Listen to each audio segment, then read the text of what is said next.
আকাশবাণী আগরতলা স্থানীয় সংবাদ পড়ছি চন্দন লেখাপাল।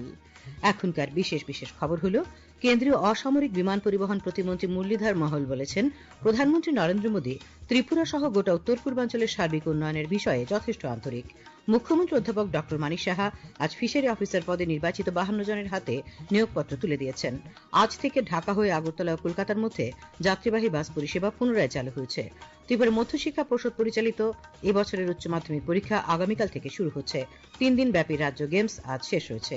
এবারে সংবাদ বিস্তারিত। কেন্দ্রীয় অসামরিক বিমান পরিবহন প্রতিমন্ত্রী মুরলীধর মহল বলেছেন, প্রধানমন্ত্রী নরেন্দ্র মোদী ত্রিপুরা সহ গোটা উত্তর পূর্বাঞ্চলের সার্বিক উন্নয়নের বিষয়ে যথেষ্ট আন্তরিক। আজ খোয়াই জেলা শাসকের কার্যালয়ে বিভিন্ন সরকারি উন্নয়নমূলক কাজকর্ম নিয়ে পর্যালোচনা বৈঠকে তিনি একথা বলেন। তিনি বলেন, 2047 সালের মধ্যে বিকশিত ভারত গঠনের লক্ষ্যে প্রধানমন্ত্রীর দিশায় উত্তর পূর্বাঞ্চলের উন্নয়নমূলক কাজকর্ম বর্তমানে দ্রুত বাস্তবায়িত হচ্ছে। বৈঠকে কেন্দ্রীয় প্রতিমন্ত্রী গ্রামীণ কর্মসংস্থান প্রকল্প, পিএমএওয়াইজি, জল জীবন মিশন, স্বচ্ছ ভারত মিশন, শিক্ষা, স্বাস্থ্য সহ প্রতিটি দপ্তরের বিভিন্ন প্রকল্পের কাজ পর্যালোচনা করেন। পরে সংবাদ মাধ্যমকে তিনি জানান, খোয়াই জেলায় প্রত্যেকটি দপ্তরের কাজকর্ম সুষ্ঠু ও সুন্দরভাবে বাস্তবায়িত হচ্ছে। কেন্দ্রীয় মন্ত্রী জাতীয় সড়ক নির্মাণকারী সংস্থার দেওয়া একটি অ্যাম্বুলেন্স গাড়ির চাবি তুলে দেন বেহালাবাড়ি প্রাথমিক স্বাস্থ্য কেন্দ্র কর্তৃপক্ষের হাতে। তিনি তুলাশিখর ব্লকের স্বসহায়ক দলের একটি স্টল পরিদর্শন করেন এবং লাখপতি দিদিদের সঙ্গে কথা বলেন। কেন্দ্রীয় প্রতিমন্ত্রীর সঙ্গে ছিলেন খোয়াই জেলার জেলাশাসক রজত পন্থ, অতিরিক্ত জেলাশাসক অভেদানন্দ বৈদ্য প্রমুখ। মুখ্যমন্ত্রী অধ্যাপক ড মানিক সাহা আজ আগরতলার প্রজ্ঞা ভবনে ফিশারি অফিসার পদে নির্বাচিত 52 জনের হাতে নিয়োগপত্র তুলে দেন। এ উপলক্ষে আয়োজিত অনুষ্ঠানে তিনি বলেন, রাজ্য সরকার স্বচ্ছতা বজায় রেখে চাকরি প্রদান করছে। চাকরি প্রাপকদের উদ্দেশ্যে তিনি বলেন, গতানুগতিকতার বাইরে গিয়ে আধুনিক প্রযুক্তিতে কাজে লাগিয়ে নতুন নতুন উদ্ভাবনী শক্তির বিকাশ ঘটাতে হবে, যাতে আগামী দিনে রাজ্য মৎস্য উৎপাদনে স্বয়ংসম্পূর্ণ হয়ে উঠতে পারে। বক্তব্য রাখেন মৎস্যমন্ত্রী সুধাংশু দাস, সচিব দীপাডি নায়ার। দীর্ঘ কয়েক মাস বন্ধ থাকার পর আজ থেকে বাংলাদেশের ঢাকা হয়ে আগরতলা, কলকাতা এবং কলকাতা আগরতলা বাস পরিষেবা পুনরায় চালু হয়েছে। আজ সকালে কলকাতা থেকে ঢাকা হয়ে ত্রিপুরা সড়ক পরিবহন নিগম টিআরটিসির মৈত্রী বাসটি যাত্রী নিয়ে আগরতলা আইসিপিতে এসে পৌঁছলে ত্রিপুরার পরিবহন মন্ত্রী সুশান্ত চৌধুরী যাত্রীদের ফুল দিয়ে স্বাগত জানান।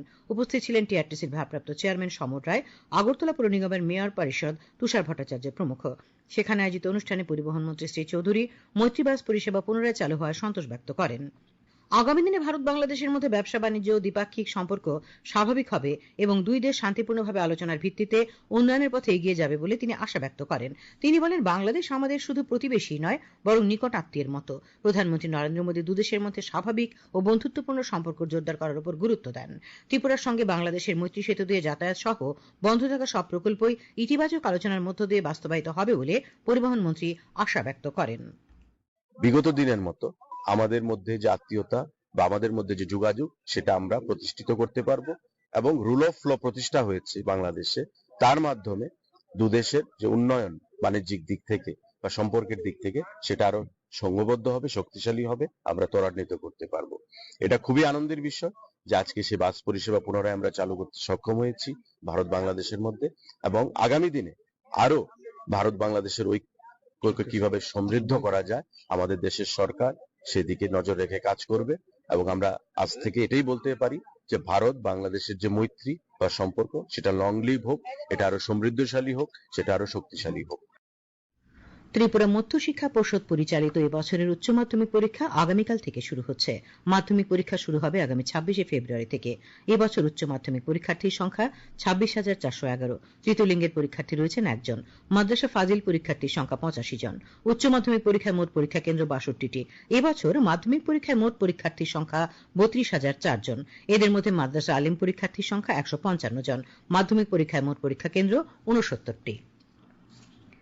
কৃষিমন্ত্রী রতনলাল নাথ রাজ্যে কৃষিক্ষেত্রে বিভিন্ন প্রকল্পে অতিরিক্ত অর্থ বরাদ্দের জন্য কেন্দ্রীয় সরকারের কাছে দাবি জানিয়েছেন। আজ কেন্দ্রীয় কৃষিমন্ত্রী শিবরাজ সিং চৌহানের সঙ্গে ভিডিও কনফারেন্সিং এর মাধ্যমে রাজ্যের কৃষিমন্ত্রী শ্রী নাথ এই দাবি জানান। তাছাড়া তিনি 2026-2027 অর্থ বছরে আরকেভিওয়াই ডিপিআর প্রকল্পের অধীনে 30,000 হেক্টর জমিতে হাইব্রিড ধান চাষের ক্ষেত্রেও কেন্দ্রীয় সরকারের পক্ষ থেকে প্রয়োজনীয় সহায়তা পূরণের অনুরোধ জানান। কৃষিমন্ত্রী রাজ্যে কৃষি যান্ত্রিকীকরণ প্রকল্পের জন্য আরো 20 কোটি টাকা অনুমোদনের দাবি জানিয়েছেন। খবর প্রচারিত হচ্ছে আকাশবাণীর আগরতলা কেন্দ্র থেকে।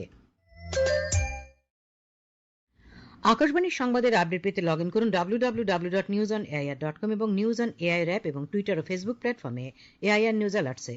ইউটিউবে লক্ষ্য রাখুন নিউজ অন এআইআর অফিসিয়ালে। আকাশবাণী আগরতলা সংবাদের আপডেট পেতে দেখুন টুইটার বা এক্স হ্যান্ডেলে আকাশবাণী নিউজ আগরতলা, ফেসবুকে এআইআর নিউজ আগরতলা এবং ইউটিউবে আকাশবাণী নিউজ আগরতলা। উপরাষ্ট্রপতি সিপি রাধাকৃষ্ণন বলেছেন, পর্যটন শুধু একটি শিল্প নয়, এটি সাংস্কৃতিক সেতুবন্ধন তৈরি করে এবং অর্থনৈতিক সুযোগ সৃষ্টির চালিকা শক্তি হিসেবে কাজ করে। আজ দিল্লিতে অনুষ্ঠিত ট্যুরিজম লিডারশিপ সামিট 2026-এর উদ্বোধন করে উপরাষ্ট্রপতি বলেন, পর্যটন ক্ষেত্র অন্যতম বৃহৎ কর্মসংস্থান সৃষ্টিকারী ক্ষেত্র।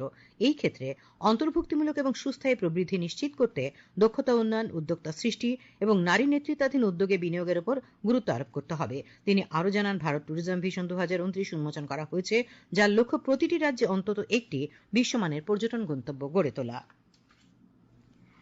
ভারতের নির্বাচন কমিশনার জ্ঞানেশ কুমার বলেছেন, নির্ভুল ভোটার তালিকা নিশ্চিত করাই গণতন্ত্রের মূল ভিত্তি।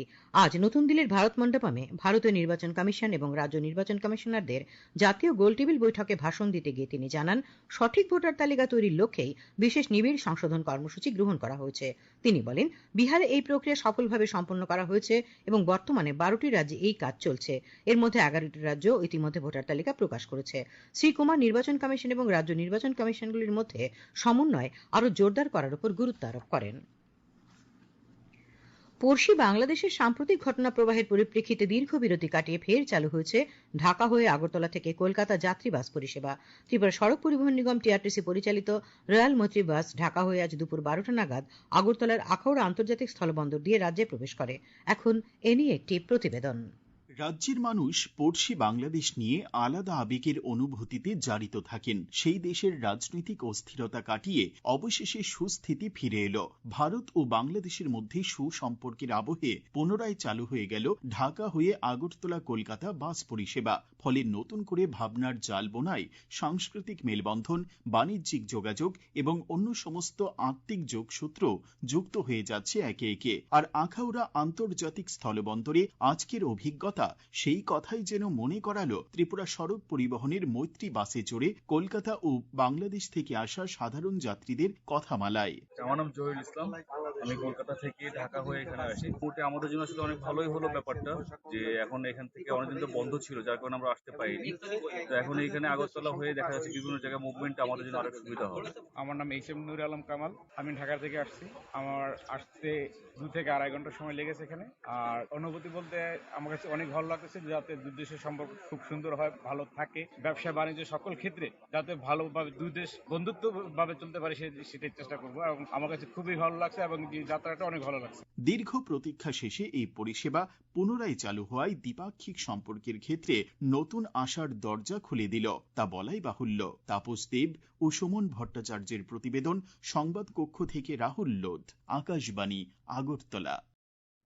বনে অগ্নিকাণ্ডের ঝুঁকি নিয়ন্ত্রণ এবং সবুজ বনাঞ্চল পরিবেশের ভারসাম্য রক্ষায় সাধারণ মানুষের মধ্যে সচেতনতা বাড়াতে আজ বন বাঁচাও, বনের আগুন প্রতিরোধ করো শীর্ষক এক সচেতনতা প্রচার র্যালির আয়োজন করে কাঞ্চনপুর মহকুমা বন দপ্তর। র্যালির সূচনা করেন কাঞ্চনপুর মহকুমা বন আধিকারিক সুমন মিত্র। খেলার খবর। 3 দিনব্যাপী রাজ্য গেমস আজ শেষ হয়েছে। 18টি ইভেন্টে গেমসের লড়াই হয়। বিলোনিয়ার ফুটবলের পুরুষ বিভাগে উত্তর জেলা চ্যাম্পিয়ন হয়। বিকেআই মাঠে ফাইনালে উত্তর জেলা 1-0 গোলে ধলাই জেলাকে পরাজিত করে। মহিলা বিভাগে গোমতী জেলা 4-2 গোলে পশ্চিম জেলাকে হারিয়ে খেতাব পায়। টেবিল টেনিসের উভয় বিভাগে পশ্চিম জেলার সিঙ্গলস ও ডাবলসে খেতাব পায়। টেনিসের পুরুষ বিভাগে পশ্চিম জেলার অবিনাশ সাহা এবং মহিলা বিভাগে ঋতিকা দাস খেতাব পায়। ব্যাডমিন্টনের উভয় বিভাগে রিতেশ কোঠার এবং অদ্রিজাদে চ্যাম্পিয়ন হয়। ভারোত্তোলনে পশ্চিম জেলার খেলোয়াড়রা উভয় বিভাগে 7টি স্বর্ণপদক লাভ করেছে। আবহাওয়া। আগামীকাল আকাশ আংশিক মেঘাচ্ছন্ন থাকবে। রাজ্যের কিছু স্থানে হালকা বৃষ্টিপাতের সম্ভাবনা রয়েছে।